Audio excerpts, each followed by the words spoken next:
Bonjour à tous les amoureux du football. Nous sommes sur ce plateau pour continuer à vous parler de la Coupe du Monde qui se déroule de l'autre côté des États-Unis, Canada et le Mexique. Après une première journée, quel est le bilan pour les sélections africaines? On en parle tout à l'heure avec Elie Lingwala. Nous parlerons également du match qui a opposé les Léopards de la RDC face à l'équipe du Portugal, les coéquipiers de Cristiano Ronaldo, qui s'est soldé par un but partout. On parlera également du match du Ghana face au Panama, un but en faveur du Ghana. Et on parlera de la stagnation de ces attaquants africains qui n'arrivent pas à trouver les chemins défilés. Et c'est tout de suite avec Elie Lingwala. Bonjour Elie Lingwala. Bonjour, monsieur. C'est un plaisir de partager ce plateau avec toi. Le plaisir est partagé. Depuis quelques jours, on ne cesse de découvrir des talents au niveau de l'Afrique et les équipes africaines ne cessent de nous faire du bien.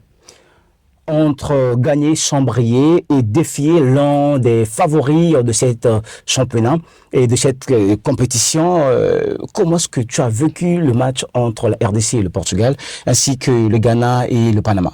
Non, mais le match d'hier, c'était un grand match comme on l'aime bien suivre, surtout quand vous êtes d'abord mené et après vous égalisez. C'est là où il y a plus de sensations, plus de joie. C'était vraiment un match très serré. La RDC a bien joué le match, bien qu'ils ont un peu mal commencé, mais je pense que c'est quand même leur système de jeu. Ils avaient un système un peu plus défensif, donc du coup, ça fait à ce que vous pensez que l'équipe ne joue pas bien, mais c'est plutôt le système qui fait que le ballon soit plus de l'autre côté que du camp de la RDC. Mais après, on a vu au niveau des contre-attaques, ils étaient en tout cas très bons et ils ont très bien joué le match d'hier, Michel. Alors, on a parlé de la RDC. Est-ce qu'on peut parler aussi du match de Ghana qui a gagné par 1-0, mais qui n'a pas été étincelant?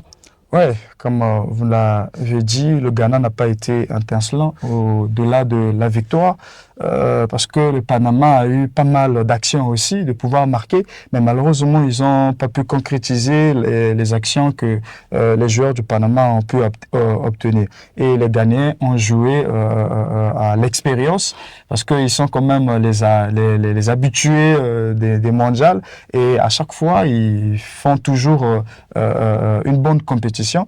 Donc, félicitations au Ghana, bien qu'ils n'ont pas vraiment joué comme les Ghana d'avant. On parle de 10 matchs joués, 2 défaites, 4 nuls et 2 victoires. Pardon, 2 victoires, 4 nuls et 4 défaites pour les sélections africaines. Pourquoi est-ce que dans tout cela, il y a 5 buts marqués sur 10 matchs? Où sont les attaquants africains? Pourquoi est-ce qu'on ne les retrouve pas comme on a l'habitude de le voir dans leurs clubs respectifs? Michel, là, il faut savoir une chose, c'est que ces joueurs-là qu'on ne retrouve pas en Afrique, malheureusement, on les retrouve dans leur club européen. C'est parce que dans leur club, ils sont bien entourés. Ils ont une équipe qui est assise, qui est bien assise, qui dépasse même les standards des sélections africaines. Donc, ils ont des conditions qui leur permettent de mettre tout en œuvre, de bien jouer dans les clubs au niveau de l'Europe. Donc, on a par exemple des joueurs de la RDC, Yohan Wissa par exemple, dans son club, il est avec beaucoup de joueurs qui jouent très bien aussi. Donc, c'est une bonne sélection des grands joueurs. Du coup, ils peuvent que bien jouer en Europe, mais malheureusement, au niveau de leur sélection, c'est un peu moindre. Mais autre raison aussi, c'est le système de jeu. Parce que la plupart des pays africains jouent avec un système plus défensif. Donc, quand vous jouez plus défensif, c'est difficile de voir un attaquant marquer, de voir un attaquant devant, parce que c'est soit des contre-attaques ou bien des corners. Mais pour l'obtenir aussi au cours d'un match, c'est très difficile. Voilà pourquoi les attaquants africains ont du mal à marquer beaucoup de buts. Les attaquants africains ont du mal à marquer du but. On parle du Sénégal, le Sadio Manou, on l'attendait. Malheureusement, il n'était pas au rendez-vous. Bakambu de la RDC, on l'attendait. Il n'était pas au rendez-vous également. Mahrez, tout comme Mahrez, on les attendait, mais il n'était pas au rendez-vous. On parlerait vraiment de tous les attaquants africains qui n'ont pas brillé, mais pourtant ce sont des grands joueurs, ce sont des joueurs, des renards de surface, comme on le dit, dans leur équipe, dans leur club. Alors, on a le Maroc, la Côte d'Ivoire et le Ghana qui ont tenu leur rang. Laquelle de ces trois sélections, d'après vous, pensez-vous, d'après vous, qui pourra aller plus loin? D'après les matchs à venir, moi je placerai le Maroc en premier, la sélection qui va aller vraiment loin, parce que après avoir joué contre le Brésil, ils ont d'abord fait un match nul et ils ont contrôlé aussi le match. Après, ils joueront contre l'Écosse et Haïti. Donc les deux équipes, par rapport au niveau du Brésil, je les place pas au même niveau que le Brésil. Donc les Marocains sont un peu plus favorables que les autres. Maintenant, quand on prend la Côte d'Ivoire, ils ont déjà l'avantage d'avoir 3 points. Le premier match, ils ont remporté. Et donc, le deuxième match, malheureusement, ils vont jouer contre l'Allemagne. Ça, je ne mise pas trop la victoire de la Côte d'Ivoire. Peut-être un match nul, si possible. Mais le troisième match, avec Curaçao, ça, c'est une victoire aussi assurée. Donc, ils vont se retrouver avec 6 points qui vont certainement leur permettre de se qualifier. Et après, on a la troisième équipe, vous avez parlé du Ghana. Le Ghana, par contre, le Ghana, c'est là où ça va se compliquer parce que le premier match, c'était un peu plus facile, un peu plus ouvert contre le Panama. Mais malheureusement, ils ont gagné par forcing, pour ne pas dire, parce que c'était quand même compliqué pour les Ghanéens. Mais le deuxième match, M. Alain, ils vont jouer contre l'Angleterre et après, ils vont jouer contre la Croatie. C'est tellement compliqué pour les Ghanéens que, bon, le football reste le football, tout peut arriver. Et le Ghana aussi nous a montré lors des mondiales, des compétitions du mondial précédent, c'est que lors des matchs contre des grandes équipes, ils savent comment jouer avec l'expérience et autres, et ils s'en sortent pas mal. Donc, ils sont quand même en bonne voie, les trois équipes, Michel. Voilà, on parlerait parmi les 4 matchs nuls, est-ce que vous pouvez nous citer les équipes qui ont réalisé des matchs nuls? Oui, Michel, les matchs nuls, c'est aussi contre des grandes équipes. Parce que quand vous prenez le Maroc qui fait match nul contre le Brésil, c'est une grande nation. Vous prenez les Cap-Verdiens qui font match nul contre l'Espagne. La grande surprise. La grande surprise de la Coupe du Monde, oui. Et après, vous prenez l'Égypte aussi qui fait match nul contre la Belgique. Donc, après, le dernier, c'est la RDC qui fait match nul avec le Portugal. Donc, les 4 pays africains, ils ont fait match nul contre des grandes nations aussi, européennes, et américaine. Voilà.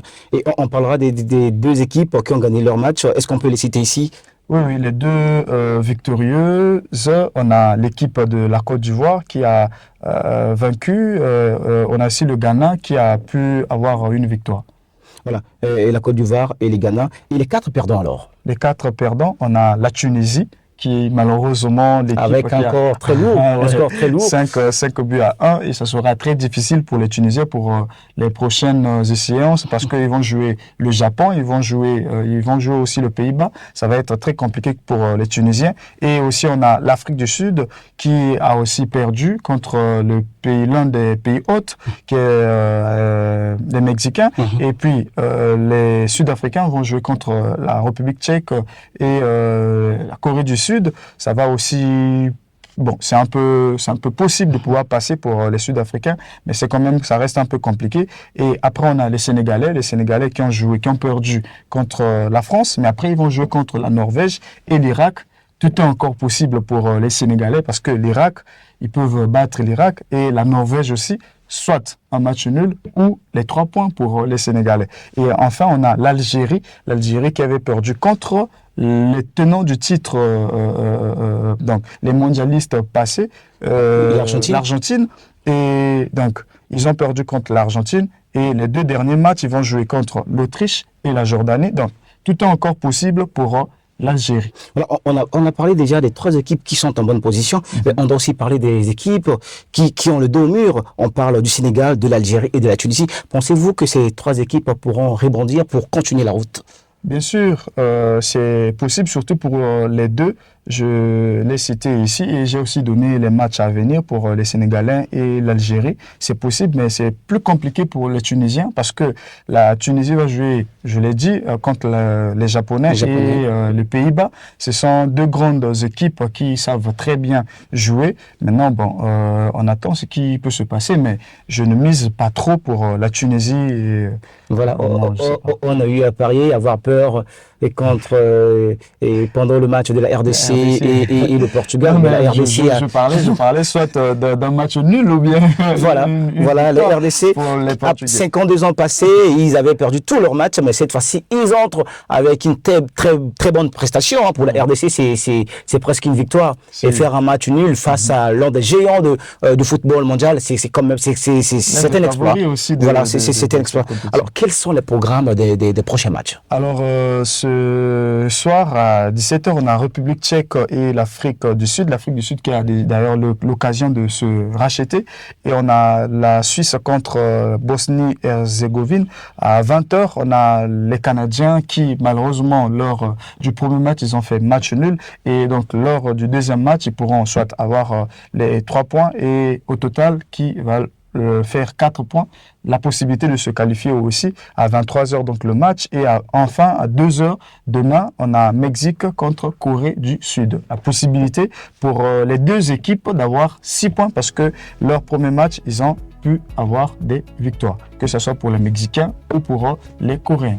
Alors, mesdames et messieurs, chers amoureux du football, c'est ici que prend fin ce plateau spécial. On revient demain avec des nouvelles informations et certainement des bonnes informations pour l'Afrique du Sud qui jouera aujourd'hui. Et merci à toi Eddie Lingwala, merci à Sifa Sengakana, à Jérès Mebata. Et restez connectés à Vinord du Congo Télévision. Merci à vos messages, ça nous encourage et ça nous permet de continuer à vous faire plaisir. Et demain, comme je l'ai dit, on reviendra avec des bonnes nouvelles, pourquoi pas, et avec la victoire de l'Afrique du Sud. Merci à toi Eddie Lingwala et on se dit à très bientôt.